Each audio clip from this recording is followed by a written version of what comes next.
Hello students, कैसे हैं आप लोग। उम्मीद करती हूँ आप सब बहुत अच्छे होंगे। बच्चों, आज हम पढ़ने वाले हैं पाठ 8 संज्ञा की व्याकरणिक कोटियां। बच्चों, इसमें हम पहला हमारा टॉपिक है लिंग। हम लिंग के बारे में पढ़ेंगे। लिंग क्या होता है, कैसे यूज होता है, कितने इसके भेद होते हैं। चलिए शुरू करते हैं। चित्रों को देखकर उनके नीचे लिखे गए वाक्यों को आपको पढ़ना है। तो पहला है, शेर बैठा है, शेरनी बैठी है। लड़का पढ़ रहा है, लड़की पढ़ रही है। उपयुक्त वाक्यों में शेर और लड़का पुरुष वर्ण का बोध करा रहे हैं, जबकि शेरनी और लड़की स्त्री वर्ण का बोध करा रहे हैं। शब्द का रूप ही उसके स्त्री अथवा पुरुष जाति के होने का बोध कराता है। यानी शब्द को कैसे लिखा गया है, उसके रूप से ही आपको यह पता चलता है कि वो स्त्रीलिंग है या वो पुल्लिंग है। प्रत्येक संज्ञा शब्द को या तो पुल्लिंग रूप में होगा या तो स्त्री रूप में होगा। बिना लिंग से जुड़े कोई भी शब्द वाक्य में प्रयुक्त नहीं हो सकता। संज्ञा के जिस रूप से हमें यह पता चले कि वह संज्ञा शब्द स्त्री जाति का है या पुरुष जाति का है, उसे लिंग कहते हैं। लिंग के दो भेद होते हैं, स्त्रीलिंग व पुल्लिंग। पहला पढ़ेंगे हम पुल्लिंग के बारे में। शब्द के जिस रूप से पुरुष जाति का बोध होता है उसे पुल्लिंग कहते हैं। जैसे पुरुष, दादा, बैल, तबला, बरगद आदि। पुल्लिंग शब्दों की पहचान देख लेते हैं। हिंदी वर्णमाला में ई, बड़ी ई, री को छोड़कर सब वर्ण पुल्लिंग कहलाते हैं। अनाज में जौ, चना, गेहूं, बाजरा, धान आदि। धातु में पीतल, लोहा, तांबा, सोना। चांदी को हम स्त्री जाति में लेते हैं तो ये अपवाद है। रत्न, हीरा, पन्ना, मोती, गूंगा, पुखराज आदि। इसी तरीके से वृक्ष हैं, बरगद, पीपल, बबूल, महुआ। पर्वत, हिमालय, कंचनजंगा, गोवर्धन, एवरेस्ट। सागर है, हिंद महासागर, प्रशांत महासागर, अरब महासागर। ग्रह हैं, बुध, शुक्र, मंगल, राहु, केतु, शनि आदि। पृथ्वी को स्त्रीलिंग में माना जाता है। द्वीप यह है, जावा, क्यूबा, न्यूफाउंडलैंड आदि। दिन, रविवार, शनिवार आदि। महीना, फरवरी, मार्च, चैत्र, बैसाख। जनवरी, मई और जुलाई स्त्रीलिंग में काउंट होते हैं। ये अपवाद हैं। समय, घंटा, पल, क्षण, मिनट, ये सब पुल्लिंग में आते हैं। द्रव्य, कोयला, पेट्रोल, दूध, घी, ये सब पुल्लिंग में आते हैं। अपवाद है, चाय, कॉफी, लस्सी, चटनी, ये स्त्रीलिंग में कन्वर्ट होते हैं, इनको स्त्रीलिंग में काउंट होते हैं। शरीर के अंग हैं, कान, सिर, माथा, घुटना, गला, अंगूठा, दांत, पैर, हाथ, पैर, दांत, मुंह आदि, ये सब पुल्लिंग में आते हैं। जबकि अपवाद है, जीभ, आंख, नाक, उंगली, ये स्त्रीलिंग में हम इन्हें गिनते हैं। अब बात करेंगे हम स्त्रीलिंग के बारे में। लिंग के शब्द के जिस रूप से स्त्री जाति का बोध होता है उसे स्त्रीलिंग कहते हैं। यमुना बह रही है, पिसी इलायची चाय में डाली जाती है। मुंबई में मराठी बोली जाती है। कमीज टंगी है, उसकी लिखावट अच्छी है, उसकी जीभ लपलपा रही थी। उपयुक्त वाक्यों में यमुना, कमीज, इलायची, लिखावट, मराठी तथा जीभ, यहाँ जीभ आएगा, मिसप्रिंट है, शब्द स्त्री जाति का बोध करा रहे हैं। स्त्री लिंग शब्दों की पहचान तो कैसे होती है। वर्णमाला के छोटी ई, बड़ी और री अक्षर स्त्रीलिंग कहलाते हैं। भोजन, भोजन में कौन कौन से स्त्रीलिंग है। दाल, रोटी, खीर, सब्जी आदि, ये सारे शब्द स्त्रीलिंग में काउंट होते हैं। तिथि, एकादशी, अमावस्या, पूर्णिमा। भाषा, अंग्रेजी, हिंदी, अरबी, फारसी, जर्मन। बोली, अवधी, मारवाड़ी, कोंकण आदि। नदी, झेलम, कृष्णा, गंगा, कावेरी, व्यास आदि।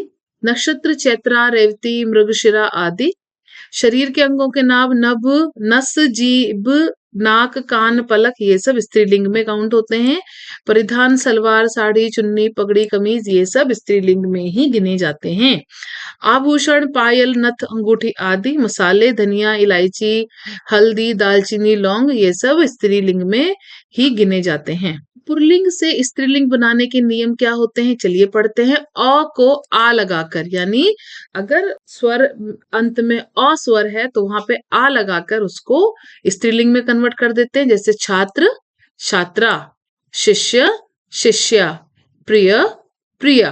अ और आ को बड़ी ई लगा करके तो जहाँ पे आखिरी का जो शब्द में जो स्वर है वो अ या आ है, तो वहां पे बड़ी ई लगा के उसको स्त्रीलिंग में कन्वर्ट करते हैं। जैसे पुत्र, पुत्री, लड़का, लड़की, हिरण, हिरणी। अ और आ को इया करके चूहा, चूहिया, डिब्बा, डिबिया, बेटा, बिटिया। आखिर में इका जोड़कर कैसे? लेखक का, लेखिका, सुधारक, सुधारिका, गायक, गायिका। इन जोड़कर कैसे हम पुल्लिंग से स्त्रीलिंग बनाते हैं? सुनार, सुनारिन, धोबी, धोबिन, माली, मालिन। आइन जोड़कर हलवाई, हलवाइन, लाला, ललाइन, ठाकुर, ठकुराइन। आनी जोड़कर सेठ, सेठानी, नौकर, नौकरानी, देवर, देवरानी। नी जोड़कर ऊंट, ऊंटनी, भील, भीलनी, सिंह, सिंहनी। मान या वान को मती या वती लगाकर हम पुल्लिंग से स्त्रीलिंग में कन्वर्ट कर सकते हैं। बुद्धिमान, बुद्धिमती, धनवान, धनवती, आयुष्मान, आयुष्मती। पुल्लिंग शब्दों के साथ मादा लगाकर भी हम उसको स्त्रीलिंग में कन्वर्ट कर देते हैं। जैसे कुछ है जिनको हम नहीं कर पाते तो उनके आगे हमें मादा लगाना पड़ता है। जैसे तोता, तो मादा तोता, भेड़िया, मादा भेड़िया, मच्छर, मादा मच्छर, चीता, मादा चीता। पुल्लिंग शब्दों के अंत में ता के स्थान पर त्री जोड़कर भी हम स्त्रीलिंग में कन्वर्ट कर सकते हैं। जैसे दाता, दात्री, विधाता, विधात्री, अभिनेता, अभिनेत्री। पूर्ण परिवर्तन लगा करके कैसे पूर्ण परिवर्तन करके हम पति, पत्नी, राजा, रानी, युवक, युवती, भाई, बहन, विधुर, विधवा, कवि, कवियत्री। नर लगाकर हम स्त्रीलिंग से पुल्लिंग में कन्वर्ट कर देते हैं। कैसे? चील, नर चील, छिपकली, नर छिपकली, भेड़, नर भेड़, लोमड़ी, नर लोमड़ी, मछली, नर मछली, लोमड़ी, नर लोमड़ी। अब पढ़ेंगे हम वचन। लड़की पढ़ रही है, लड़कियां पढ़ रही हैं, तो लड़की क्या है? एक वचन, और लड़कियां बहुवचन। घोड़ा दौड़ रहा है, एक वचन। घोड़े दौड़ रहे हैं, एक से ज्यादा घोड़े हैं, बहुवचन। उपर्युक्त चित्रों को स्पष्ट है कि लड़का, लड़की और घोड़ा संख्या में एक हैं, जबकि लड़कियां और घोड़े संख्या में एक से अधिक हैं। इस प्रकार शब्द के जिस रूप से उसके एक अथवा एक से अधिक होने का बोध हो उसे वचन कहते हैं। वचन के दो भेद होते हैं, एक वचन और बहुवचन। एक वचन शब्द के जिस रूप से किसी वस्तु, पदार्थ या व्यक्ति के एक होने का बोध हो उसे एक वचन कहते हैं। जैसे पुस्तक कीमती है, कैंची यहाँ रखी है। बहुवचन शब्द के जिस रूप से किसी वस्तु के या पदार्थ के या व्यक्ति के एक से अधिक होने का बोध होता है तो उसे बहुवचन कहते हैं। पुस्तकें कीमती हैं, कैंचियां यहाँ रखी हैं। वचन की पहचान कैसे करते हैं? वचन की पहचान दो प्रकार से होती है, सर्वनाम और संज्ञा द्वारा और क्रिया शब्दों के द्वारा। संज्ञा और सर्वनाम के द्वारा कैसे करते हैं, चलिए देख लेते हैं। इनको हमें ध्यान से पढ़ना है। विद्वान ने श्लोक पढ़ा, तो बहुवचन बना विद्वानों ने श्लोक पढ़े। बकरी चर रही है, बकरियां चर रही हैं। उसने गाने गाए, उन्होंने गाने गाए, यानी एक से ज्यादा थे। वह पढ़ने गया है, यानी कोई लड़का है जो पढ़ने गया है, वे पढ़ने गए हैं। मैं खेलने गया था, हम खेलने गए थे। इन वाक्यों में बकरी तथा विद्वान संज्ञा और एक वचन है, विद्वानों इसका बहुवचन रूप है। वह और मैं सर्वनाम है और एक वचन है, हम इनके बहुवचन रूप हैं। इस प्रकार संज्ञा और सर्वनाम शब्दों से वचन की पहचान की जा सकती है। क्रिया शब्द द्वारा कैसे पहचान कर सकते हैं, चलिए देखेंगे। विद्यार्थी पढ़ेगा, विद्यार्थी पढ़ेंगे, तो पढ़ेगा एक वचन, पढ़ेंगे बहुवचन। अधिकारी कार्यालय आया, अधिकारी कार्यालय आए। इन वाक्यों में विद्यार्थी और अधिकारी एक वचन और बहुवचन वाक्यों में नहीं बदले, अतः इनके वचन का पता नहीं चलता, किंतु वचन की क्रियाएं पढ़ेगा और आया परिवर्तित होकर पढ़ेंगे और आए बहुवचन में परिवर्तित हो गई। इस प्रकार क्रिया शब्दों द्वारा वचन की पहचान होती है। सदा एक वचन में प्रयोग किए जाने वाले कुछ संज्ञा शब्द हैं आकाश, पानी, वर्षा, जनता, घी, बालू, खाना, माल, सामान, ताश, सहायता, सत्य, झूठ आदि संज्ञा शब्द सदा एक वचन में ही प्रयोग किए जाते हैं। जैसे खूब पानी पीना चाहिए, सारा आकाश धुएं से भर गया, जनता ने अपने प्रिय नेता का चुनाव किया, खूब वर्षा हुई। सदा बहुवचन शब्दों में प्रयोग किए जाने वाले कुछ संज्ञा शब्द हैं प्राण, होश, आंसू, दर्शन, हस्ताक्षर आदि संज्ञा शब्द हैं जो सदा बहुवचन में ही प्रयोग किए जाते हैं। जैसे न्यूज चैनल पर समाचार आ रहे हैं, हमने हस्ताक्षर इस कागज पर, अपने हस्ताक्षर इस कागज पर दीजिए। एक वचन शब्दों का बहुवचन के रूप में प्रयोग किसी व्यक्ति विशेष के प्रति आदर प्रकट करने के लिए एक वचन के स्थान पर बहुवचन का प्रयोग किया जाता है। जैसे भगत सिंह महान देशभक्त थे, हमारे गणित के अध्यापक आज अनुपस्थित हैं। इन वाक्यों में भगत सिंह और अध्यापक एक वचन है, परंतु उनके प्रति आदर और सम्मान प्रकट करने के लिए उनके साथ बहुवचन की क्रियाएं थी और हैं का प्रयोग हुआ है। कभी कभी अपना बड़प्पन दिखाने के लिए भी कुछ लोग मैं के स्थान पर हम और वह के स्थान पर वे का प्रयोग करते हैं। जैसे मालिक ने सेवक से कहा हम बाहर जा रहे हैं, मतलब वो खुद ही जा रहा है लेकिन वो अपने लिए अपने आप को बड़ा दिखाने के लिए अब मैं की जगह हम का प्रयोग कर रहा है। वे अपने घर जा रहे थे, तू एक वचन है जिसका बहुवचन है तुम, किंतु सभ्य लोग आजकल लोक व्यवहार में एक वचन के लिए भी तुम का प्रयोग करते हैं। जैसे उदाहरण है मित्र तू क्या कर रहा है के स्थान पर हम लोग बोलते हैं मित्र तुम क्या कर रहे हो, और क्या तूने दूध पी लिया के स्थान पर क्या तुमने दूध पी लिया। बहुवचन के लिए एक वचन का प्रयोग कई बार जातिवाचक शब्द एक वचन में ही बहुवचन का बोध कराते हैं। जैसे दशहरी आम स्वादिष्ट होता है, सोना कीमती धातु है। वर्ग, वृंद, दल, गण, जाति आदि शब्द अनेकता को प्रकट करते हैं, किंतु इनका प्रयोग एक वचन में ही होता है। जैसे टिड्डी दल गांव के बाहर जा रहा था, स्त्री जाति को पुरुष के समान अधिकार प्राप्त है। व्यक्तिवाचक तथा भाववाचक संज्ञाओं का प्रयोग केवल एक वचन में ही होता है।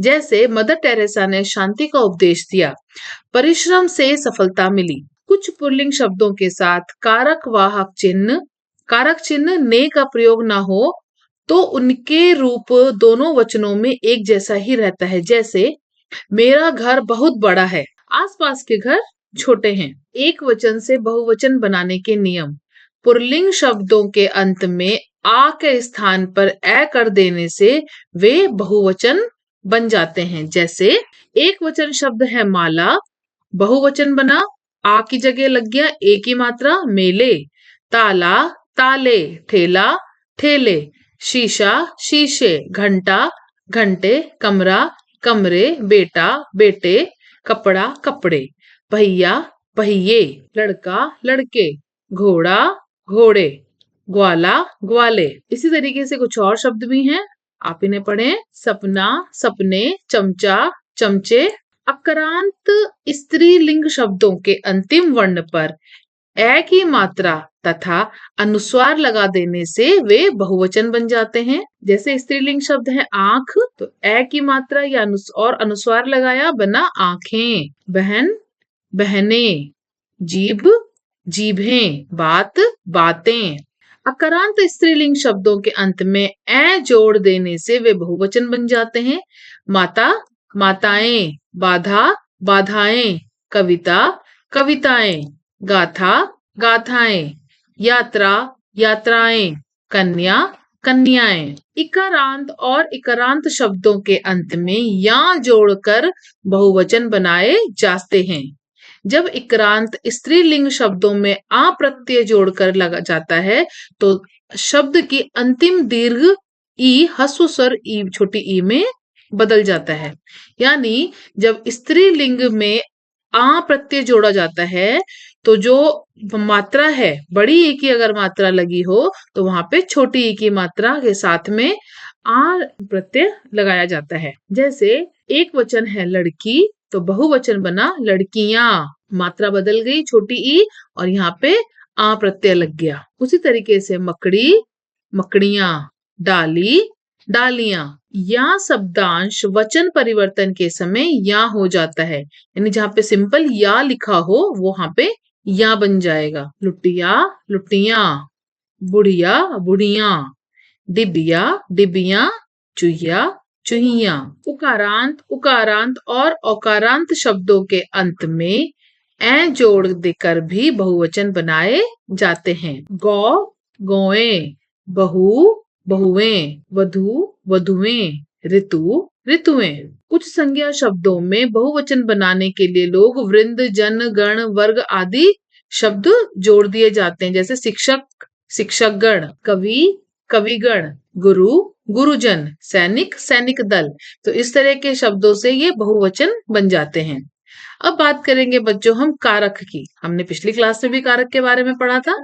चलिए थोड़ा और विस्तृत रूप में पढ़ते हैं। कारक शब्द का अर्थ, शाब्दिक अर्थ है करने वाला। वाक्य में जितने भी कारक शब्द आते हैं वे सब वाक्य की क्रिया को पूरी तरह करने में कोई ना कोई भूमिका अवश्य निभाते हैं। जैसे श्री विष्णु ने विदुर के घर भोजन किया, विभीषण ने रावण को बहुत समझाया, भीम ने गदा से दुर्योधन पर वार किया। कभी कभी धर्म की रक्षा के लिए युद्ध आवश्यक होता है। मारीच रावण का मामा था।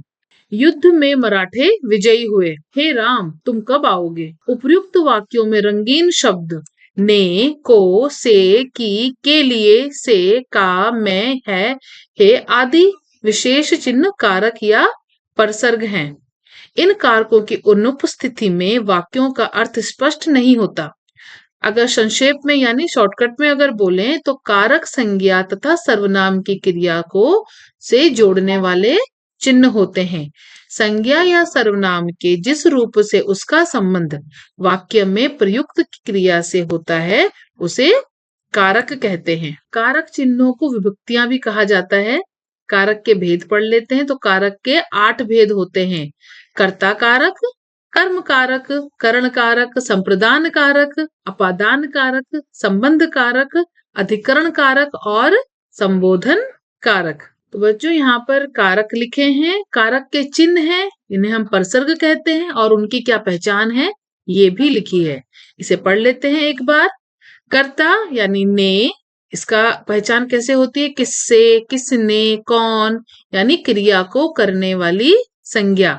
कर्म का चिन्ह है को, कहाँ, किसको, क्या, यानी जिस पर क्रिया का प्रभाव पड़ता है। करण से, के, द्वारा, इनसे पहचान होती है।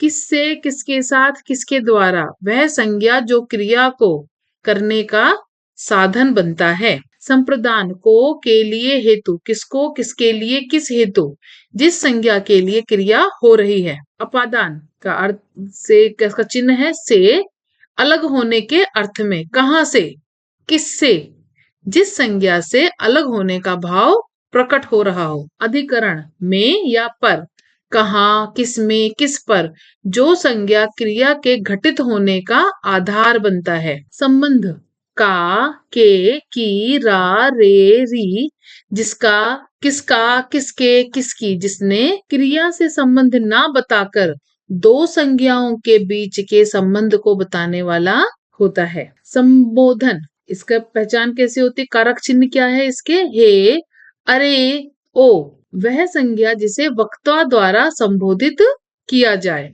थोड़ा अब डिटेल में पढ़ लेते हैं। पहला है कर्ता कारक। कारकी चिन्ह अभी हमने पढ़ा, ने, से, के द्वारा।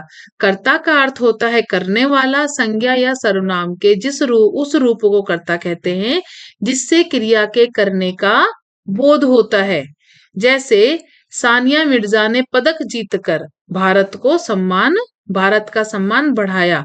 उपयुक्त वाक्य में सम्मान बढ़ाने वाली सानिया करता है और इसका बोध ने परसर्ग से होता है। अर्थात शब्द के जिस रूप से क्रिया के करने वाले का बोध हो उसे कर्ता कारक कहते हैं। कर्ता कारक का चिन्ह परसर्ग ने होता है, परंतु कई बार हम इसके बिना भी कर्ता कारक का प्रयोग होता है। जैसे निशान फल खा रहा है, मुझसे अब और नहीं चला जाता, घर का सारा काम सेविका द्वारा किया गया। ऐसी स्थिति में कौन, किससे और किसने प्रश्नों के उत्तर देने वाले शब्दों के आधार पर कर्ता कारक की पहचान की जाती है। जैसे फल कौन खा रहा है, निशांत। किससे कब और नहीं चला जाता, मुझसे। सेविका का काम किसने किया, घर का काम किसने किया, सेविका ने। उपयुक्त वाक्यों में निशांत, शिखा, मुझे, सेविका द्वारा क्रियाएं संपन्न हो रही हैं, अतः ये सब कर्ता कारक हैं। विशेष जब क्रिया सकर्मक हो तथा भूतकाल से की होती है तो कर्ता के साथ ने परसर्ग का प्रयोग होता है। कभी कभी कर्ता के साथ से अथवा द्वारा का भी प्रयोग देखने को मिलता है। यह तभी होता है जब कर्ता किसी काम को करने में असमर्थ होता है अथवा किसी कर्मवाच्य का और क्रिया अथवा वाक्य कर्मवाच्य का और क्रिया सकर्मक होती है। अब बात करेंगे हम कर्म कारक की। जिस संज्ञा शब्द पर क्रिया का प्रभाव पड़ता है वह कर्म कारक में होता है। जैसे दादी आरव को खिलाती है, मृदुल बांसुरी बजाता है। उपयुक्त वाक्यों में पहले वाक्य में को परिसर्ग का प्रयोग हुआ है, परंतु दूसरे वाक्य में किसी भी परिसर्ग का प्रयोग नहीं हुआ है। लेकिन दोनों वाक्यों में एक समानता है कि दोनों ही वाक्य किसी न किसी प्रश्न का उत्तर दे रहे हैं। पहले वाक्य में किसको प्रश्न का उत्तर मिल रहा है, दादी किसको खाना खिलाती है, तो दादी आरव को। इस वाक्य में आरव कर्म है और खिलाती क्रिया है। इसी प्रकार दूसरे वाक्य में क्या प्रश्न का उत्तर मिल रहा है, मृदुल क्या बजाता है, बांसुरी। इस वाक्य में बांसुरी कर्म है और बजाता क्रिया है। अतः स्पष्ट है कि शब्द के जिस रूप से क्रिया का फल पड़े उसे कर्म कारक कहते हैं।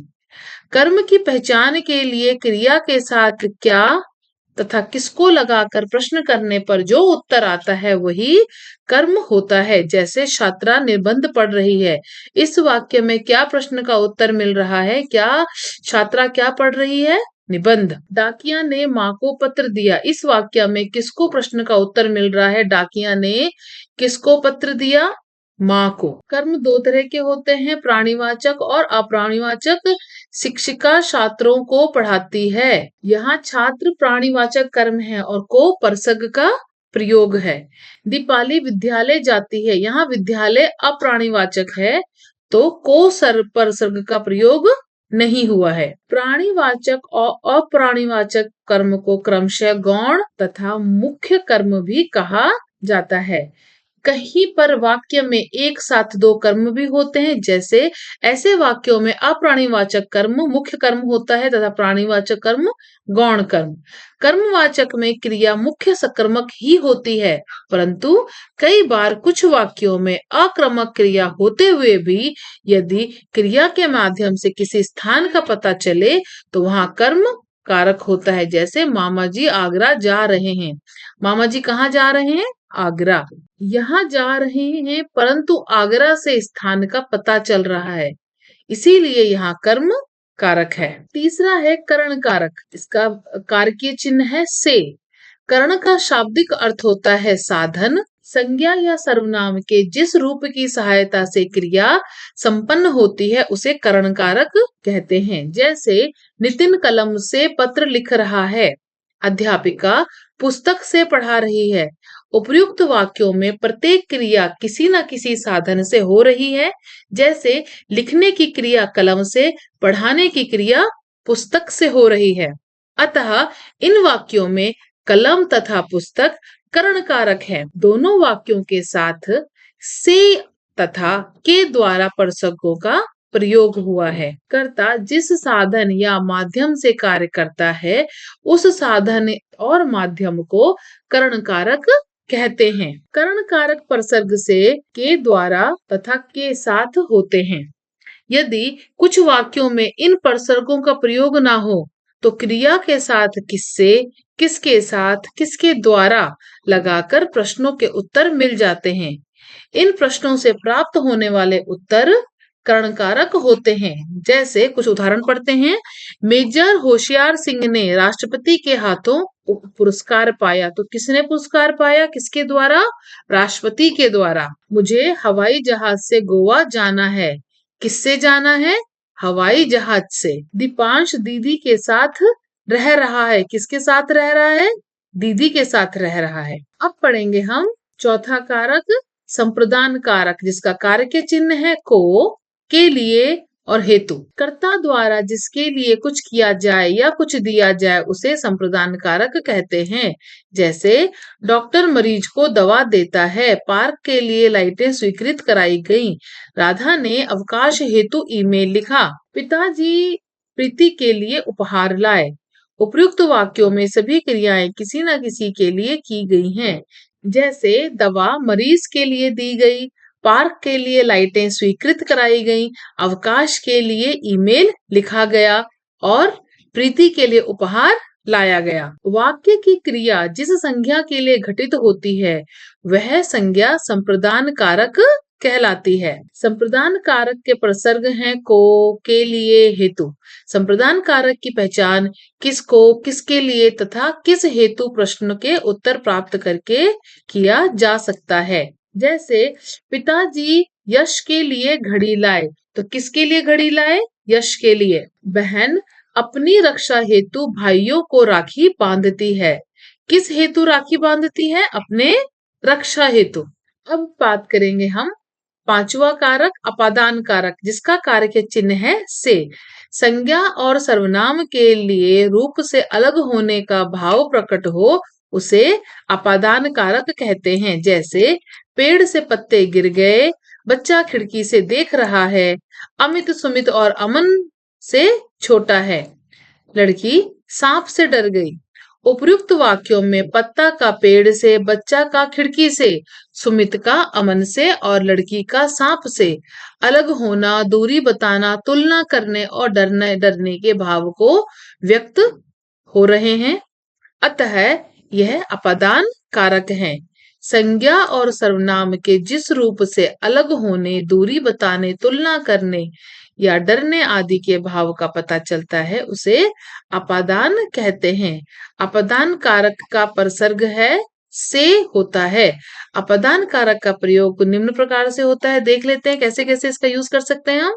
पहला, पृथक होने पर यानी अलग होने। गंगा हिमालय से निकलती है। दूरी बताने, अध्यक्ष महोदय मुंबई से आगरा पहुंचे। तुलना करने, पहलवान दारा सिंह से लंबा और ताकतवर कोई नहीं था। भयभीत होने पर बच्चे बंदरों से भयभीत हो गए। अपादान कारक की पहचान के लिए क्रिया के साथ कहां से, किससे लगाकर प्रश्न करने पर जो उत्तर प्राप्त होता है उसे अपादान कारक, वहां अपादान कारक होता है। जैसे सपना टीना से सुंदर है। तो सपना किससे सुंदर है? टीना से। हिरण शिकारी से डर गया। हिरण किससे डर गया? शिकारी से। रितेश डेयरी से दूध लाया। रितेश कहाँ से दूध लाया? डेयरी से। करण और अपादान कारक दोनों का परसर्ग से होता है, परंतु दोनों में अंतर होता है। करण कारक में से परसर्ग का प्रयोग साधन के अर्थ में किया जाता है, जबकि अपादान कारक में से परसर्ग का प्रयोग पृथक होने, दूरी बताने, तुलना करने या भयभीत होने आदि के लिए किया जाता है।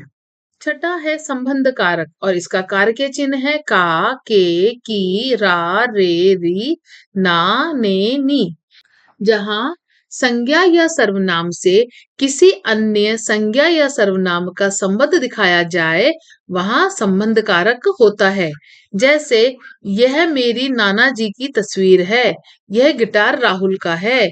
नितेश का खिलौना टूट गया। उपयुक्त वाक्यों में तस्वीर का संबंध नानी जी से, गिटार का संबंध राहुल से और खिलौने का संबंध नितेश से है, अतः यह संबंध कारक है। संज्ञा के जिस रूप से दोनों संज्ञाओं और सर्वनामों के आपसी संबंध का पता चलता है उसे संबंध कारक कहते हैं। संबंध कारक के परसर्ग का, के, की, रा, रे, री, ना, ने, नी आदि होते हैं।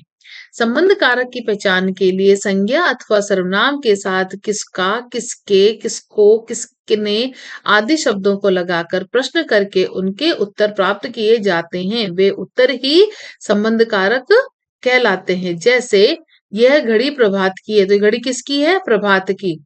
कल अनुष्का की शादी है, तो किसकी शादी है कल? अनुष्का की। मालती दादाजी के साथ स्कूल गई, तो मालती किसके संग स्कूल गई? दादाजी के साथ। का के की, उसका, उसके, उसकी। रा रे री, तुम्हारा, तुम्हारे, तुम्हारी।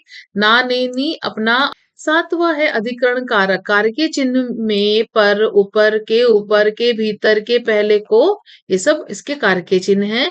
क्रिया के होने के स्थान और काल का बोध कराने वाले कारक अधिकरण कारक कहलाता है। जैसे डायरी मेज पर रखी है, बिल्ली कमरे में घुस गई, घर के भीतर कोई चोर है, दशहरे पर रावण जलाते हैं। उपयुक्त वाक्यों में मेज पर, कमरे में, सोने के भीतर, घर के भीतर, दशहरे पर अधिकरण कारक हैं।